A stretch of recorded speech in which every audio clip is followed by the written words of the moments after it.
श्री रामकृष्ण वचनामृत परिच्छेद 19.4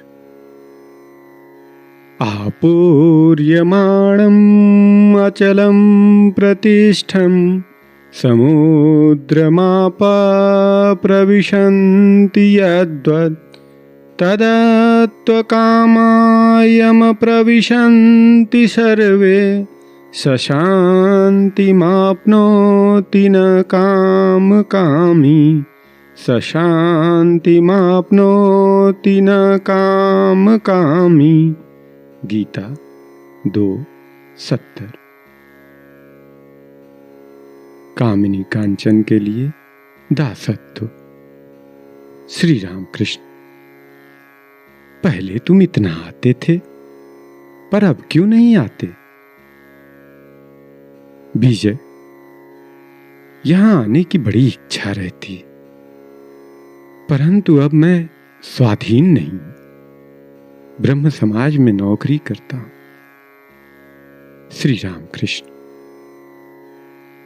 कामिनी कांचन जीव को बांध लेते हैं, जीव की स्वाधीनता चली जाती।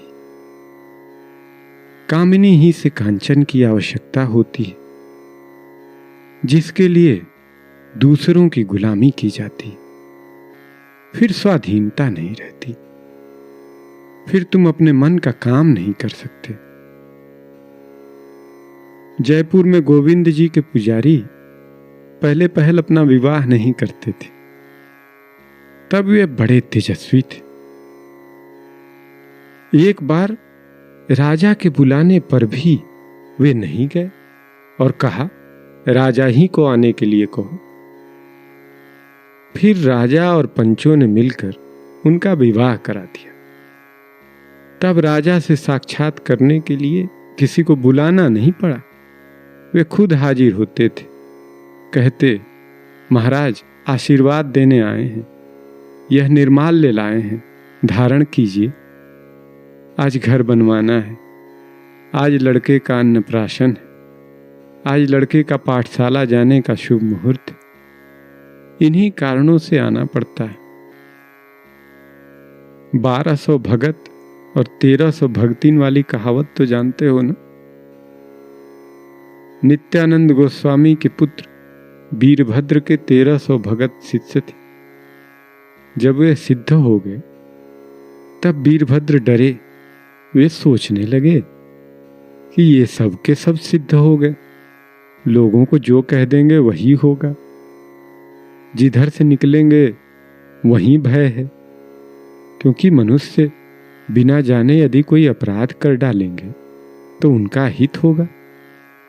यह सोचकर वीरभद्र ने उन्हें बुलाकर कहा, तुम गंगा तट से संध्या उपासना करके हमारे पास आओ। भगत सब ऐसे तेजस्वी थे कि ध्यान करते ही समाधिमग्न हो गए।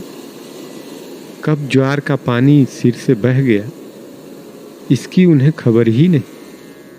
भाटा हो गया, तथापि ध्यान भंग न हुआ। 1300 भक्तों में से 100 समझ गए थे कि वीरभद्र क्या कहेंगे। आचार्य की बात को टालना नहीं चाहिए, अतएव वे तो खिसक गए, वीरभद्र से साक्षात नहीं किया। रहे 1200 भगत, वे वीरभद्र के पास लौट कर आए। वीरभद्र बोले, ये 1300 भगतिनें तुम्हारी सेवा करेंगी, तुम लोग इनसे विवाह करो। शिष्यों ने कहा, जैसी आपकी आज्ञा। परंतु हम में से 100 न जाने कहां चले गए। उन 1200 भक्तों के साथ एक एक सेवादासी रहने लगी। फिर उनका वो तेज तपस्या बल न रह गया। स्त्री के साथ रहने के कारण वह बल जाता रहा, क्योंकि उसके साथ स्वाधीनता नहीं रह जाती। विजय से,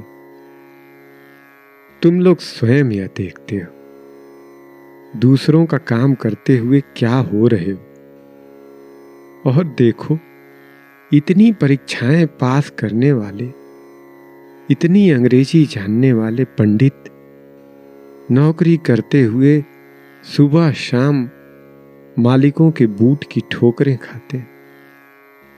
इसका कारण केवल कामिनी है। विवाह करके यह हरी भरी दुनिया उजाड़ने की इच्छा नहीं होती। इसीलिए यह अपमान, दासता की यह इतनी मार। यदि एक बार उस प्रकार के तीव्र वैराग्य से भगवान मिल जाएं, तो फिर स्त्रियों के प्रति आसक्ति नहीं रह जाती। घर में रहने से भी स्त्री की लालसा नहीं होती, फिर उससे कोई भय नहीं रहता। यदि एक चुंबक पत्थर बड़ा हो और एक छोटा, तो लोहे को कौन खींच सकता है? बड़ा ही खींच सकता है। ईश्वर बड़ा चुंबक पत्थर है और कामिनी छोटा चुंबक पत्थर। तो भला कामिनी क्या कर सकेगी? एक भक्त महाराज स्त्रियों से घृणा करें? श्री रामकृष्ण, जिन्होंने ईश्वर लाभ कर लिया है, वे स्त्रियों को ऐसी दृष्टि से नहीं देखते जिससे भय हो। वे यथार्थ देखते हैं कि स्त्रियों में ब्रह्ममयी माता का अंश है और उन्हें माता जानकर उनकी पूजा करते हैं। विजय से तुम कभी कभी आया करो, तुम्हें देखने की बड़ी इच्छा होती है।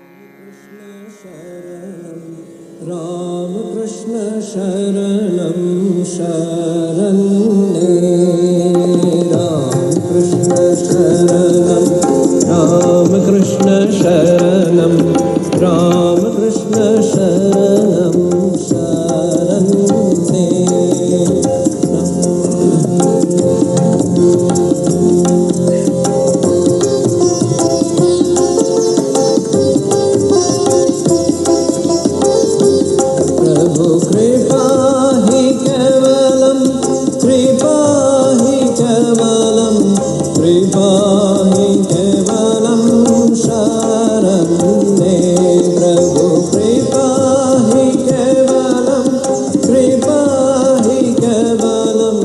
कृपा